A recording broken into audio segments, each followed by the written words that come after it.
Hello प्यारे बच्चों, आप सभी का यूपीएस एकेडमी में स्वागत है। तो आज इनवर्स त्रिकोणमिति यानी प्रतिलोम त्रिकोणमितीय फलन का सेकेंड क्लास है।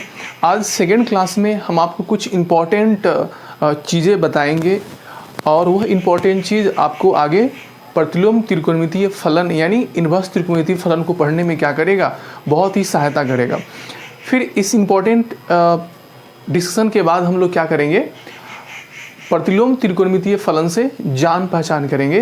और जब आपको सभी प्रतिलोम त्रिकोणमितीय फलन से जब जान पहचान हो जाएगा तो आपके लिए हिसाब बनाना काफ़ी आसान हो जाएगा। तो चलिए इम्पोर्टेंट चीज़ें क्या है उसको हम डिस्कस करते हैं, ठीक है। तो देखिए सब लोग ध्यान दें। देखिए प्यारे बच्चों, सबसे पहले मैं यहाँ पे एक मशीन बनाया हूँ, फंक्शन बनाया हूँ। आप इस चित्र से वाकिफ़ है, आपको पहले भी हम ऐसा बता चुके हैं फर्स्ट लेक्चर में, ठीक है। तो देखो यहाँ से एक क्या फंक्शन है यानी एक मशीन है जिसमें हम लोग क्या करते हैं, एक्स डालते हैं। क्या डालते हैं? एक्स डालते हैं। तो आप जानते हैं ना कि फंक्शन में जो हम लोग डालते हैं उसको हम लोग क्या बोलते हैं, इनपुट बोलते हैं, ठीक है। क्या करते हैं, मैथ वाले फंक्शन या किसी भी आप कंप्यूटर में अगर कोई चीज़ डालते हो, मतलब कोई मैसेज देते हो, तो वह क्या कहलाता है, इनपुट। जो निकल के आता है वो क्या कहलाता है, आउटपुट, ठीक है। जैसे पंखा है तो इसमें करंट डालते हैं तो क्या निकलता है, हवा। तो पंखा में हम लोग डालते क्या है, करंट। तो ये पंखा का क्या हो गया, इनपुट हो गया। और जो हवा निकला वो क्या हो गया, आउटपुट। ठीक उसी प्रकार से यह फंक्शन है, इसमें हम लोग डाल रहे हैं क्या, एक्स डाल रहे हैं, ठीक है। तो जो फंक्शन में डालते हैं उसको हम लोग क्या बोलते हैं, इनपुट बोलते हैं। या फिर जो मशीन में हम लोग डालते हैं उसको क्या बोलते हैं, इनपुट। और मैथ की भाषा में इसी को हम लोग क्या कहते हैं, डोमेन कहते हैं, ठीक है। अब x का मान डालने से जो मान निकल के x का मान डालेंगे तो फंक्शन कुछ ना कुछ मान देगा, उसको हम माने हैं y, है ना। तो y जो निकल के आएगा उसको हम लोग क्या बोलेंगे, आउटपुट है। क्या है, आउटपुट है। और आउटपुट को हम लोग रेंज और हिंदी में परास या परिसर कहते हैं, आपको पहले से पता है, ठीक है। अब हम लोग क्या करते हैं कि यह इनपुट क्या होता है वह आज जानते हैं। इतना तो आप सिंपली भाषा में आप जान गए कि जो फंक्शन में हम वैल्यू डालेंगे वह सब वैल्यू क्या कहलाएगा, इनपुट कहलाएगा। तो क्या सभी वैल्यू इनपुट हो सकता है एक्स का? तो आप समझिए, इनपुट यानी डोमेन का परिभाषा क्या होता है, कहता है एक्स के वैसे मानों का समुच्चय, है ना, एक्स के वैसे मानों का संग्रह जिसको फंक्शन में डालने पर फंक्शन का जो वैल्यू है वह क्या आए, रियल आए। रियल का मतलब क्या, वास्तविक आए, वास्तविक संख्या आए। तो बताओ तो छोटू, यहाँ से सारे बच्चे बताएंगे इनपुट यानी डोमेन का परिभाषा क्या होगा, एक्स के वैसे मानों का समुच्चय यानी संग्रह, है ना। इसमें हम क्या करेंगे, एक्स ढेर सारा वैल्यू डालेंगे इसमें, है ना। तो ढेर सारा मान जो है डालने पर जब फंक्शन का वैल्यू क्या आएगा, रियल आएगा, तो वह सब मानों का जो संग्रह होगा उसको हम लोग क्या बोलेंगे, डोमेन बोलेंगे, ठीक है। तो डोमेन का परिभाषा क्या हो गया, एक्स के वैसे मानों का समुच्चय जिसको मशीन में या फिर फंक्शन में डालने पर फंक्शन का वैल्यू क्या आ जाए, रियल आए। बात समझ में आ गया। तो एक्स के वैसे मानों का समुच्चय जिसको फंक्शन में डालने पर फंक्शन का वैल्यू क्या आए, रियल आए, तो वह सब जो x का मान है उसके संग्रह को, उसके कलेक्शन को, उसके सेट को हम लोग क्या बोलेंगे, डोमेन बोलेंगे। आया बात समझ में? अगर x का मान डालने पर फंक्शन का मान रियल नहीं आया तब वह x का मान डोमेन नहीं कहलाएगा। x का मान डोमेन तभी कहलाएगा जब x का मान डालने पर फंक्शन का वैल्यू क्या आए, रियल आए, तब वह x का मान क्या कहलाएगा, फंक्शन का डोमेन कहलाएगा। तो x का ढेर सारा मान इसमें डालेंगे तो फंक्शन का वैल्यू क्या आएगा, रियल आएगा। तो x का जो ढेर सारा मान है उसके कलेक्शन को हम लोग क्या बोलेंगे, डोमेन बोलेंगे, ठीक है। तो डोमेन कुछ नहीं होता है, x के वैसे मानों का समुच्चय जिसको फंक्शन में डालने पर फंक्शन का वैल्यू क्या आए, रियल आए, तो वैसे x के मानों का समुच्चय को हम लोग क्या बोलेंगे, डोमेन बोलेंगे, ठीक है। ये तो बात समझ में आ गया डोमेन का परिभाषा। अब रेंज का परिभाषा क्या होता है, x के मान के संगत। अब आप इसमें x का मान डालोगे तो x का मान डालोगे तो y का मान आएगा, है ना। जैसे x का मान हम डाले हैं, x का मान हम डालें a, तो इसमें a डालेंगे तो कुछ ना कुछ वैल्यू आएगा। तो x के मानों के संगत जो वैल्यू आएगा यानी y का जो मान आएगा उसके संग्रह को यानी उसके कलेक्शन को यानी उसके समुच्चय को हम लोग क्या बोलेंगे, रेंज बोलेंगे यानी आउटपुट बोलेंगे। बात समझ में आ गया। तो फंक्शन का डोमेन एंड रेंज कुछ नहीं होता है। डोमेन क्या होता है, एक्स के वैसे मानों का कलेक्शन x के वैसे मानों का समुच्चय जिस पर फंक्शन का वैल्यू क्या आए, वास्तविक आ जाए, तो वह सब x का जो मान होगा ना, x का मान का जो कलेक्शन होगा वह क्या कहलाएगा, डोमेन कहलाएगा। उसी को हम लोग सिंपल भाषा में इनपुट बोलते हैं, ठीक है। अब चलो रेंज क्या होता है, तो x के मान जब डालेंगे तो फंक्शन क्या देगा, वैल्यू आएगा, है ना। तो x के मान के संगत जो सारा मान आएगा उस सभी मानों के कलेक्शन को हम लोग क्या बोलेंगे, रेंज बोलेंगे। आया बात समझ में, ठीक है। तो चलो इसका परिभाषा हम बनाते हैं इस चित्र के माध्यम से। इस चित्र के माध्यम से मैं सभी बच्चों को समझाया हूं। अब देखो इसका परिभाषा, डोमेन का परिभाषा। डोमेन का हिंदी क्या होता है सर, प्रांत। अब कहता है the set of all real values of x for which function fx is define. Define का मतलब हम बताए थे, डिफाइन का मतलब क्या, रियल हो। तो अब इसका हिंदी लगाओ, the set of all real values of x, मतलब x के वास्तविक, x के सभी वास्तविक मानों का समुच्चय। देखो यहाँ x के ऑल रियल वैल्यूज, सभी वास्तविक मानों का सेट, तो x के सभी वास्तविक मानों का समुच्चय जिस पर फंक्शन का वैल्यू क्या आ जाए, रियल आ जाए। तो x के सभी वास्तविक मानों का समुच्चय जिसके लिए फंक्शन का वैल्यू क्या हो, रियल हो, वह सब x का मान क्या कहलाएगा, डोमेन कहलाएगा। बात समझ में आ गया। तो जो बात यहाँ पे हम समझाएं वह सब x का मान का समुच्चय जिस पर फंक्शन का वैल्यू क्या आए, रियल आए, वैसे x के मानों के समुच्चय को हम लोग क्या बोलेंगे, डोमेन। उसी बात को मैंने ऐसे लिखा। बात समझ में आ गया। रेंज क्या होगा, परास परिसर क्या होगा, तो x के मान के संगत जो y का मान का जो कलेक्शन आएगा, जो संग्रह आएगा, उसी को हम लोग क्या बोलेंगे, रेंज। तो उसी बात को हम लिखे हैं the set of all outputs of the function, मतलब फंक्शन के सभी आउटपुट्स का क्या चीज, सेट मतलब कलेक्शन। कॉरस्पॉन्डिंग मतलब क्या होता है, संगत, to each number in domain, domain के प्रत्येक नंबर के संगत क्या होगा, आउटपुट आएगा। आप इसमें डोमेन डालोगे तो क्या आएगा, आउटपुट आएगा। तो सारे आउटपुट का जो कलेक्शन है उसको हम लोग क्या बोलेंगे, रेंज बोलेंगे। अब एक छोटा सा एग्जांपल से हम लोग समझते हैं कि अभी जो आप पढ़े हैं डोमेन रेंज क्या होता है। तो देखो यहाँ ये फंक्शन है, ये फंक्शन में हम क्या किए हैं, x का मान a, b, c और d डाले हैं, और यह a, b, c जो d जो वैल्यू है इस पर फंक्शन का मान रियल आता है। a पर अल्फा, b पर बीटा और c पर गामा और d पर क्या चीज, डेल्टा, सब रियल है। तो बताओ तो यह सब x के मान पर फंक्शन का वैल्यू क्या आ रहा है, रियल। तो यह सब जो x का मान का जो कलेक्शन है यह सब क्या कहलाएगा, डोमेन कहलाएगा। तो बताओ तो x के किन मानों पर फंक्शन का जो वैल्यू है रियल आया है, a, b, c, d पर, तो इस सभी के कलेक्शन को हम लोग क्या बोलेंगे, डोमेन बोलेंगे। और x का मान डालने पर जो y का मान आया है अल्फा बीटा गामा और डेल्टा, इसके कलेक्शन को हम लोग क्या बोलेंगे, रेंज बोलेंगे। ठीक है, बात सबको समझ में आ गया। तो इस फंक्शन में क्या किए हैं, x का यह सब मान डाले हैं जिस पर फंक्शन का वैल्यू रियल आया है। तो x के मानों का जो क्या है, कलेक्शन है, उसको हम लोग क्या बोलेंगे, डोमेन। और x के मान डालने पर जो y के मान का कलेक्शन है उसको हम लोग क्या बोलेंगे, रेंज। तो आप यहाँ से डोमेन एंड रेंज समझ गए। ठीक है, अब चलिए हम एक छोटा सा एग्जाम्पल आपके लिए करते हैं। ठीक है, एक छोटा सा एग्जाम्पल, उस एग्जाम्पल से आपको बताना है। जैसे एक छोटा सा एग्जाम्पल ऐसे करते हैं, तो लोग अच्छे से उतारना। यह एग्जाम्पल नंबर 1 था, है ना, कोई दिक्कत तो नहीं हो रहा होगा ना। चलिए ध्यान दीजिए। अब देखो कोई फंक्शन है, ऐसे हम पिक्चर बनाते हैं। अभी तो पिक्चर के माध्यम से हम लोग समझेंगे इसको अच्छे तरीके से। देखो जैसे कोई फंक्शन g है, इसमें x का मान डाले 1 2 3, है ना, और यहाँ से जो y का मान आया प्यारे बच्चों, यह आ गया है आपका 5 6 और कितना 7। आपको बताना है यह g जो फंक्शन है इसका डोमेन क्या होगा। तो x के मानों का जो कलेक्शन है वह क्या कहलाएगा, डोमेन। तो बताओ तो यहाँ से इसका डोमेन आएगा x के मानों का कलेक्शन। तो कलेक्शन कैसे बनाते हैं, तो मध्यम ब्रैकेट और उसमें 1 2 3 को डाल दो। यही सब x का मान है जिस पर फंक्शन का वैल्यू रियल आता है। तो x के वैसे मानों का संग्रह जिस पर फंक्शन का वैल्यू रियल आए, तो यही 1 2 3 है, यह क्या कहलाएगा, फंक्शन का डोमेन कहलाएगा। रेंज क्या होगा, तो x का मान डालने पर जो y का मान आया है इसके कलेक्शन को हम लोग क्या बोलेंगे प्यारे बच्चों, इसके कलेक्शन को हम लोग रेंज बोलेंगे। तो कलेक्शन करो, उसका संग्रह बनाओ, 5 6 और क्या चीज़ 7। तो मेरी बात आपको समझ में आ गई होगी। ठीक है, अब चलो आप इसमें क्या करोगे। अब देखो इससे फोटो से आप ये सब समझ गए।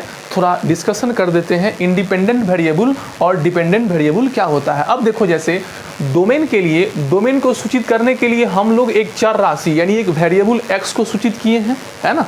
और रेंज के लिए हम लोग चर राशि, रेंज को हम लोग चर राशि y से व्यक्त किए हैं। तो बताओ x में जब डालेंगे, f में जब डालेंगे x तो क्या हो जाएगा, fx बराबर क्या आ जाएगा, y। अब देखो, इसमें अपने मन से हम लोग किसका मान डालते हैं, x का मान अपने मन से डालते हैं, है कि नहीं है। और जब x का मान डालेंगे तो y का मान क्या करेगा, आएगा। तो अपने मन से x का मान डालते हैं तो इसको हम लोग बोलते हैं इंडिपेंडेंट वेरिएबल। और x का मान जब डालेंगे तो y का मान आना किसके मान पे डिपेंड कर रहा है, x के मान पे। x का मान जब कुछ डालेंगे तो y का मान आएगा, तो x का मान डालेंगे तब ना y का मान आएगा। तो y का मान निर्भर किस पर कर रहा है, x पे। तो इसलिए हम लोग y को बोलते हैं डिपेंडेंट वेरिएबल और x को अपना मन से 1 2 3 कुछ भी जो इसका डोमेन है डालेंगे तो यह क्या कहलाएगा, इंडिपेंडेंट वेरिएबल। ठीक है, चलिए। तो डोमेन के लिए जो हम लोग वेरिएबल यूज़ किए हैं इसको हम लोग बोलेंगे इंडिपेंडेंट वेरिएबल, और रेंज के लिए जो वेरिएबल यूज़ किए इसको हम लोग क्या बोलेंगे, डिपेंडेंट वेरिएबल। बात समझ में आ गया।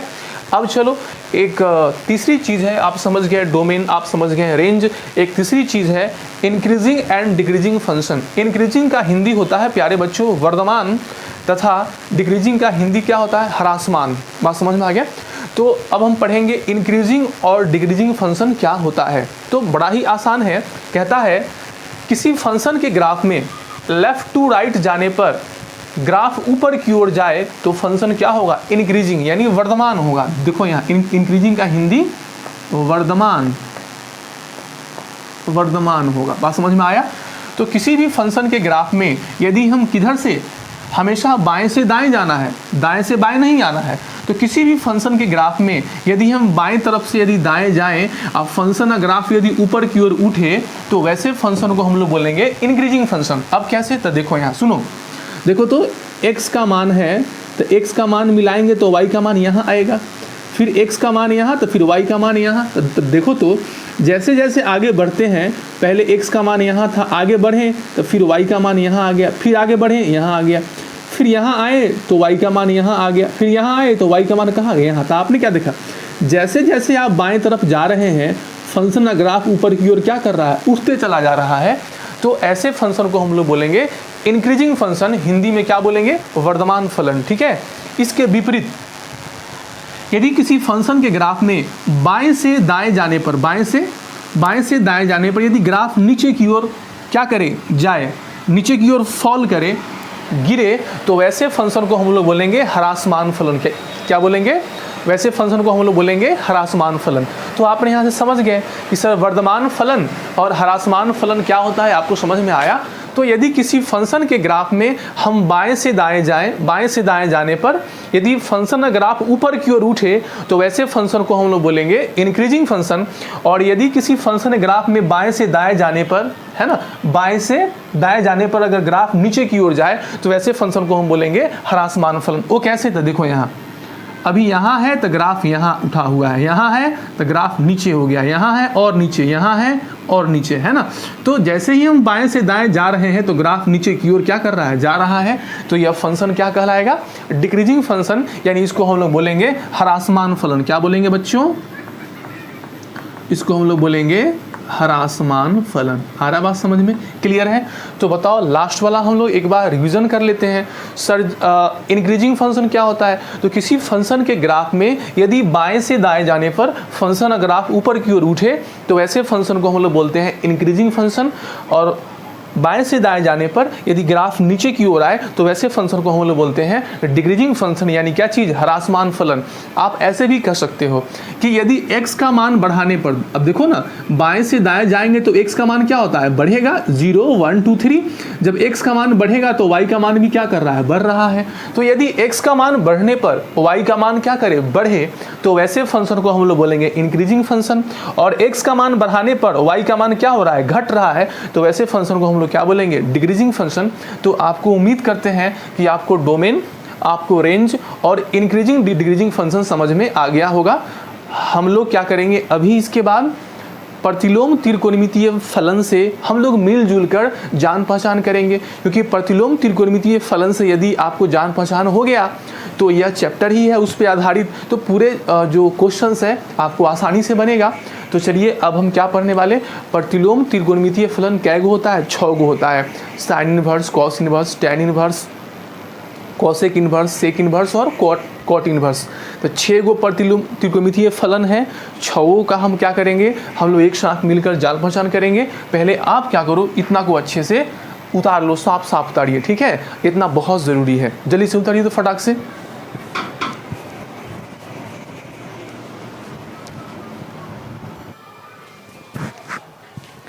चलिए तो आप लोग अच्छे से उतार लिए ना, कोई दिक्कत तो नहीं हुआ ना उतारने में। चलिए तो आपको अभी हम बताए थे डोमेन के बारे में, रेंज के बारे में और इंक्रीजिंग डिक्रीजिंग फंक्शन के बारे में आपको याद होगा, ठीक है।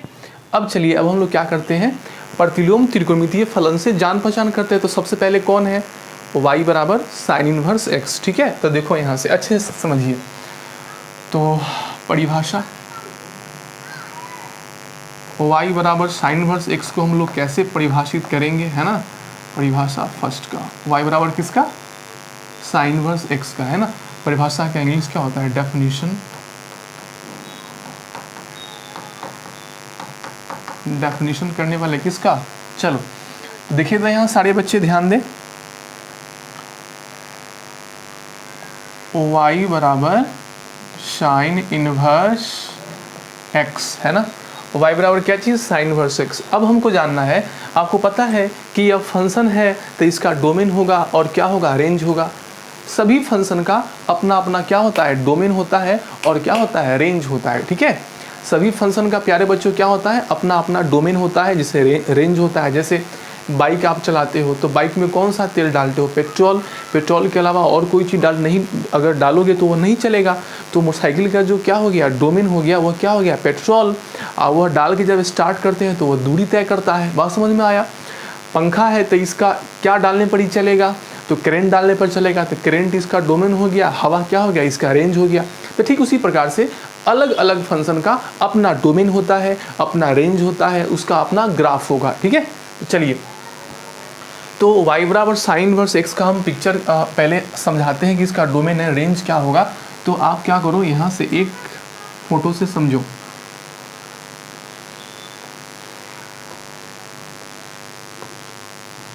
ये क्या है आपका साइन इनवर्स। हम आपको बताए थे त्रिकोणमितीय फलन में कोण डालने पर नंबर आता है, लेकिन इनवर्स त्रिकोणमिति में उल्टा, नंबर डालने पर कोण आता है। तो अब बताओ साइन इनवर्स में कहाँ से कहाँ तक का नंबर डालेंगे। जो साइन इनवर्स फलन है, इसमें कहाँ से कहाँ तक का नंबर डालना है। तो इसमें जो नंबर डालना है वह -1 से 1 तक का नंबर डालना है, ठीक है। जैसे मोटरसाइकिल में तेल डालना है तो सब तेल नहीं डाल सकते, सिर्फ पेट्रोल डालें। ठीक उसी प्रकार से साइन इनवर्स x का जो फंक्शन है उसमें नंबर डालना है, लेकिन सब नंबर नहीं, -1 से 1 तक का नंबर इसमें क्या करना है, डालना है। अगर आप इसमें -1 से छोटा और 1 से बड़ा यदि नंबर डालें तो यह मशीन खराब हो जाएगा, कोई वैल्यू नहीं देगा, ठीक है। तो साइन इनवर्स x में -1 और 1 के बीच का क्या करना है, नंबर डालना है। और इसका जो रेंज आएगा, y का जो वैल्यू आएगा, है ना, तो साइन इनवर्स 1 डालेंगे। साइन इनवर्स 1 का मान कितना, π/2। तो इसका जो रेंज आएगा वह π/2 और -π/2 के बीच में। चलो यहाँ से ध्यान में रखना, साइन इनवर्स में जो हम नंबर डालेंगे वह -1 1 के बीच में, तो इसका डोमेन हो गया -1 1 और -1 1 के बीच का कोई भी नंबर डालेंगे तो साइन इनवर्स क्या देगा, वैल्यू देगा। यानी -1 1 और इसके बीच का जितना भी नंबर हो गया सब क्या हो गया, साइन इनवर्स x का डोमेन हो गया। और -1 और 1 के बीच का जब नंबर डालेंगे तो इसका जो रेंज आएगा वह आएगा π/2 और -π/2 के बीच में आएगा, ठीक है। तो बताओ तो यह क्या कहलाएगा, यह क्या कहलाएगा। तो आपको पता चल गया कि साइन इनवर्स का जो डोमेन हो गया -1 1 के बीच का नंबर हो गया, और रेंज जो आएगा वह आएगा -π/2 और π/2 के बीच में।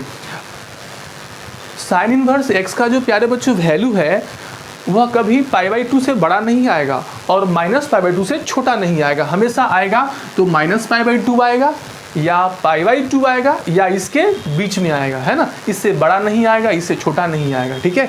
तो आपको यहाँ से पता चल गया कि सर साइन इनवर्स नाम का जो मशीन है इसमें कहाँ से कहाँ तक का नंबर डालेंगे, -1 और 1 के बीच का नंबर, और वह जो वैल्यू देगा कहाँ से कहाँ तक का कोण देगा, तो -π/2 और π/2 के बीच का कोण देगा, ठीक है। अब चलो यहाँ से ध्यान देना, देखो तो यहाँ से आपने समझा,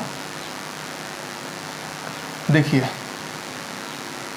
अब बताओ y बराबर साइन इनवर्स x को हम त्रिकोणमिति में चेंज कर सकते हैं, कैसे, तो x बराबर यह इधर आएगा तो हो जाएगा x बराबर कितना, साइन y, क्या होगा, साइन y। एक बात का ध्यान रखना है कि यहाँ जो x का मान है वह कहाँ से कहाँ तक है प्यारे बच्चों, यहाँ जो x का मान है वह -1 1 के बीच में है, और यहाँ जो y का मान है वह कोण है, और वह कोण -π/2 और किसके, अच्छे से लिखते हैं, यहाँ जो y का मान है वह -π/2 और π/2 के क्या है, बीच में है, ठीक है। ये बात ध्यान में रहेगा। चलिए तो आप यहाँ से समझ गए कि सर y बराबर साइन इनवर्स x का जो डोमेन है वह -1 1 और इसके बीच का नंबर, और इसका जो वैल्यू आएगा, रेंज आएगा, वह -π/2 और इसके बीच का कोण आएगा। अब देखो यहाँ से आप इन्वर्स त्रिकोणमिति को त्रिकोणमिति में या फिर त्रिकोणमिति को इन्वर्स त्रिकोणमिति में तभी चेंज कर सकते हैं जब x का मान जो है वह -1 1 के बीच में रहे, और y का जो मान है वह -π/2 और π/2 के बीच में रहे। आप एग्जाम्पल से इसको देख सकते हो। आप इन्वर्स त्रिकोणमिति से त्रिकोणमिति में या त्रिकोणमिति से इन्वर्स में तभी आ सकते हैं जब यह दोनों शर्त क्या हो, फुलफिल हो, है ना, तभी ऐसा होगा।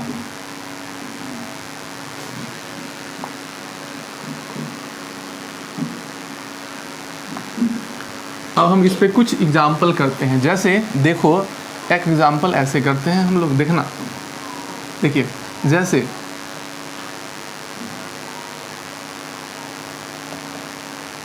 साइन इनवर्स 1/2 बराबर है कितना 6।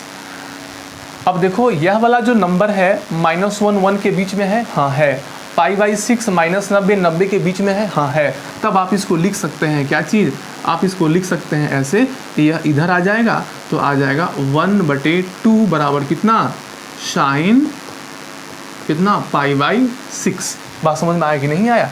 तो आप इसको ऐसे कर सकते हैं जब यहाँ वाला नंबर -1 1 के बीच में हो और यह वाला जो है -90 और 90 के बीच में हो, ठीक है। चलो यहाँ ध्यान देना।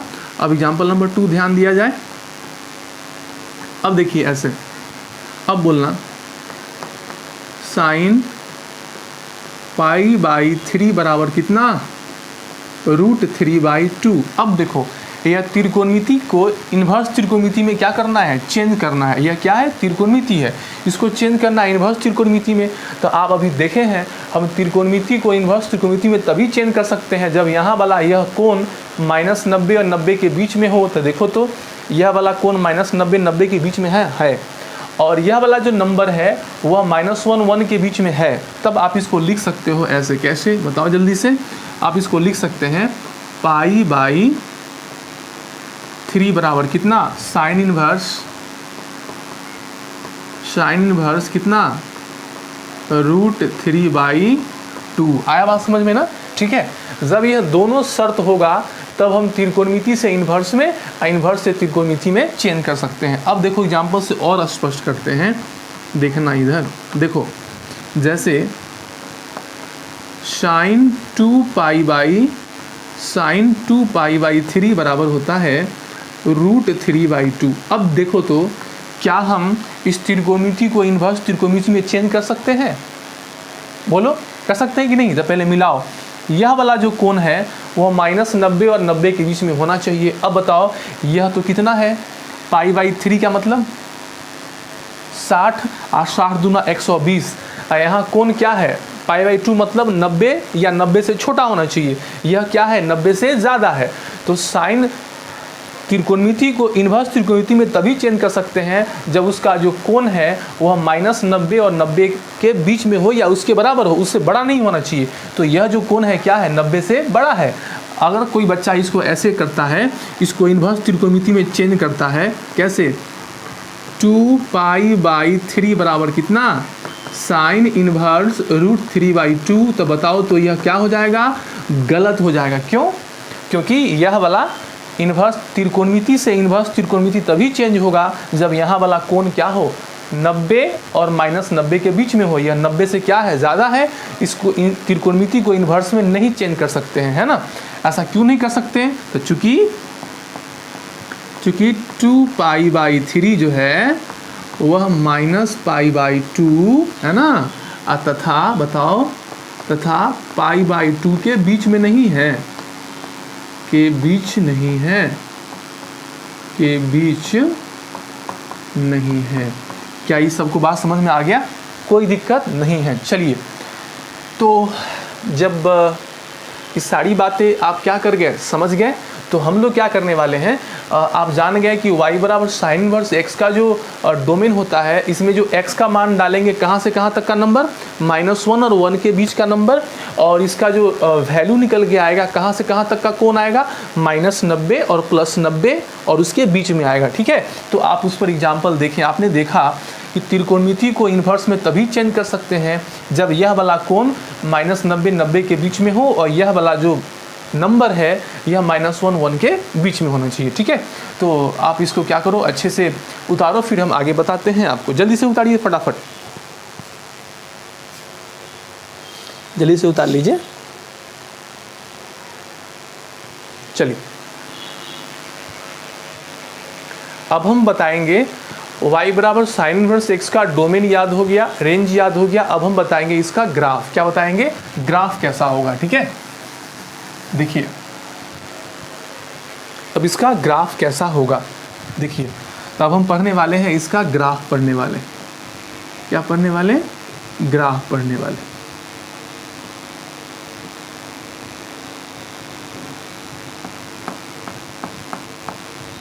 फंक्शन है तो इसका ग्राफ होगा, है ना। देखो, तो सबसे पहले जब भी किसी फंक्शन का ग्राफ खींचना हो तो आपको उसका डोमेन और रेंज याद होना चाहिए। उससे क्या होगा, ग्राफ खींचने में काफ़ी आसानी होगी। तो आप यहाँ से देखें कि सर यह जो y बराबर क्या है, साइन इनवर्स x है, इसका डोमेन आपने क्या देखा, डोमेन कहाँ से कहाँ तक है, बताओ बताओ। x का मान -1 और 1 के बीच में है। ठीक है, इसका रेंज कहाँ से कहाँ तक है, जल्दी से बोलो। इसका रेंज जो है वह y का मान ना रेंज होता है -90 और +90 के क्या है, बीच में है। ठीक है, अब चलो, अब ग्राफ खींचना है तो हम क्या बनाएंगे, x एक्सिस और y एक्सिस नियामक अक्ष बनाना पड़ेगा। तो आपके नियामक अक्ष बनाओ जल्दी से। देखो यहाँ, तो यह हो गया अपना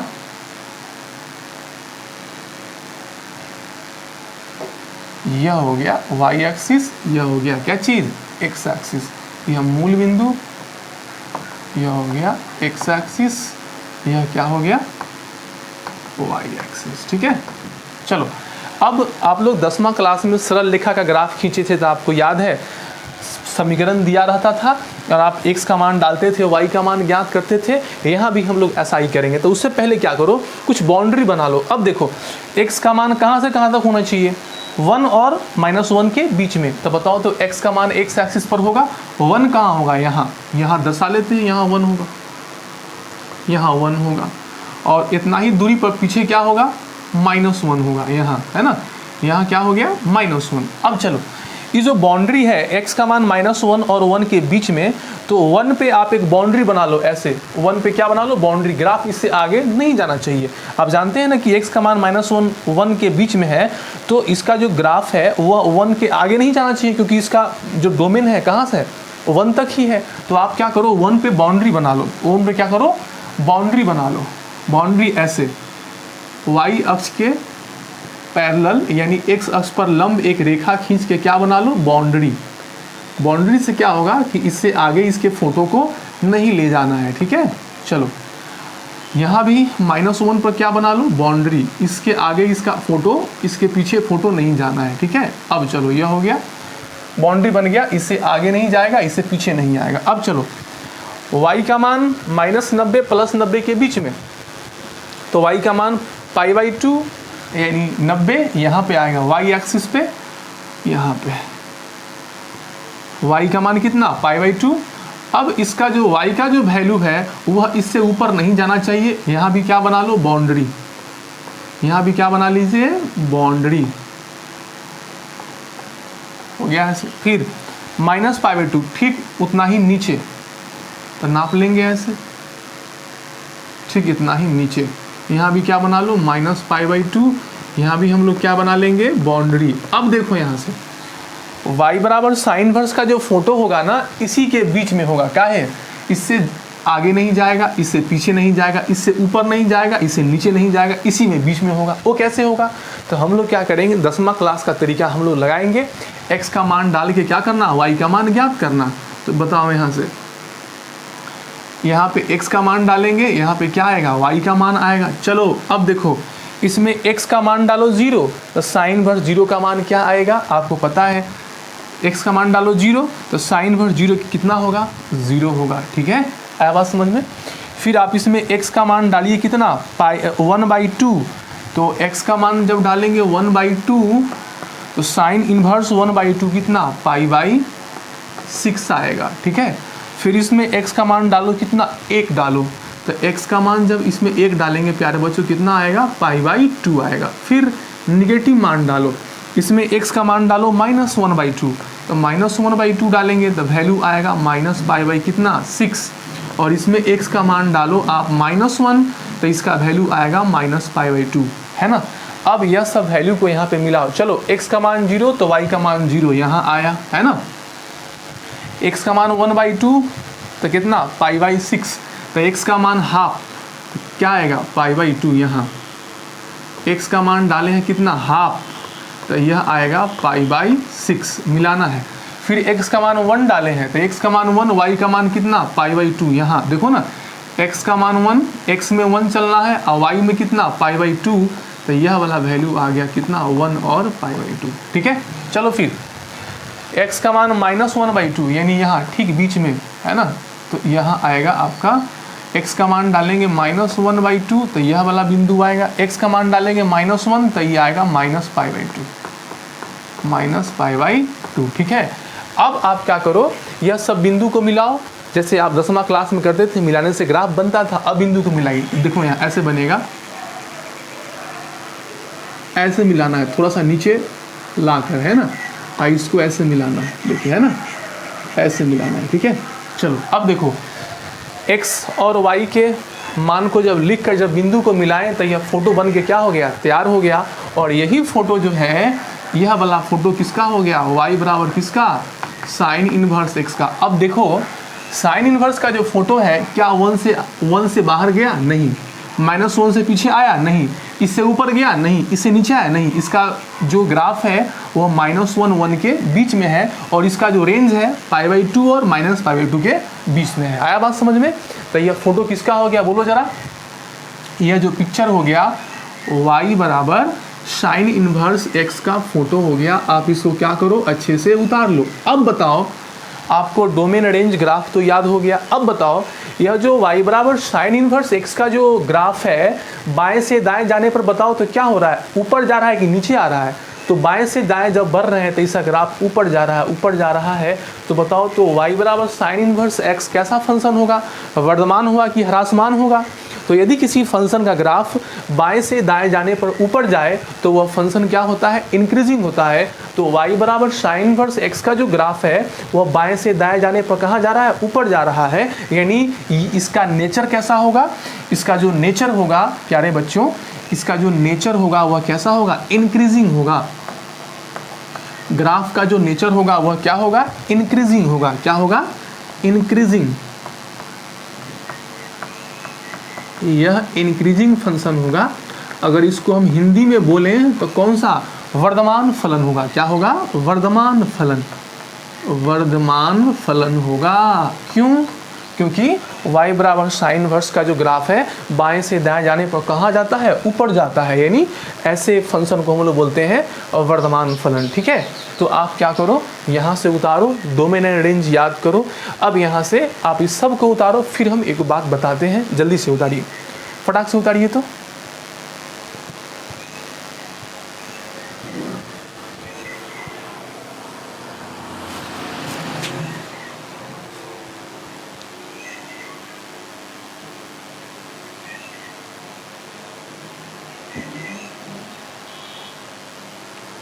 चलिए सब आदमी उतार लिए, जल्दी से उतार लो पॉज करके, है ना। तो हम आगे बढ़ जाते हैं। देखिए ये तो बात तो आपको याद हो गया।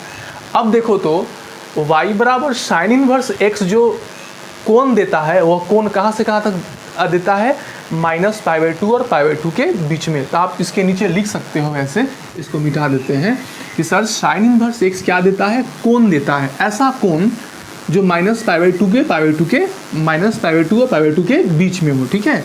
तो यहाँ से क्या करेंगे, इस सबको उतारते हुए नीचे, नेचर के बाद तो क्या लिखेगा, ऐसे पॉइंट बनाएगा और लिखेगा ऐसे, साइन इनवर्स क्या देता है बताओ ना, एन एंगल क्या देता है, कोण देता है, कहाँ से कहाँ तक कोण, एन एंगल इन -π/2 से π/2 के बीच का क्या देगा, -π/2 और π/2 के बीच का क्या देगा, कोण देगा।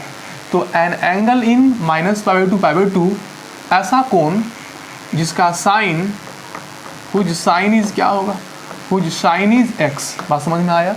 तो साइन इनवर्स x क्या देता है, -π/2 और π/2 के बीच का कोण देता है, ऐसा कोण जिसमें साइन लगाने पर फिर क्या आ जाएगा, x आ जाएगा। यह पहला क्लास में बता चुके हैं। तो वहाँ पे हम आपको बताए थे साइन इनवर्स x बराबर क्या आता है, कोण देता है, ऐसा कोण जिसमें साइन लगाने पर x आ जाए। लेकिन y बराबर साइन इनवर्स जो कोण देता है, कहाँ से कहाँ के बीच का कोण, थोड़ा सा मॉडिफाई कर दिए, -π/2 और π/2 के बीच का कोण जिसमें साइन लगाएंगे तो यही आ जाएगा। जैसे ध्यान दो, एग्जाम्पल दो, आपसे पूछे साइन इनवर्स 1/2 बराबर क्या होगा, तो साइन इनवर्स 1/2 क्या देगा, कोण देगा जो -90 और +90 के बीच में होगा, और ऐसा कोण जिसमें साइन लगाने पर 1/2 आ जाए। तो कौन सा ऐसा कोण है जिसमें साइन लगाने पर 1/2 आए, तो बताओ तो आपका हो जाएगा π/6। अब देखो इसमें साइन लगाएगा तो 1/2 आ जाएगा। बात समझ में आ गया। और यह कोण -90 90 के बीच में है कि नहीं है, क्लियर है, सबको समझ में आ गया। अभी जो हम आपको बात बताए हैं इस सभी की, तो y बराबर साइन इनवर्स x का है ना, छो जो बताएंगे, cos inverse x, tan inverse x, छो जो बताएंगे उसमें आपको 4 बात याद रखना है। क्या याद रखना है, रिमेंबर रखना है 4 बात। प्रतिलोम त्रिकोणमितीय फलन में 4 बात याद रखना है सभी फलन का। पहला, उसका डोमेन आपको याद होना चाहिए, पहला उसको क्या होना चाहिए, डोमेन याद होना चाहिए। दूसरी बात प्यारे बच्चों, उसका रेंज याद होना चाहिए। तीसरी बात, उसका ग्राफ बनाने आपको आना चाहिए, है ना, उसका ग्राफ आपको याद रहना चाहिए। और चौथी बात, उसका ग्राफ का नेचर याद होना चाहिए।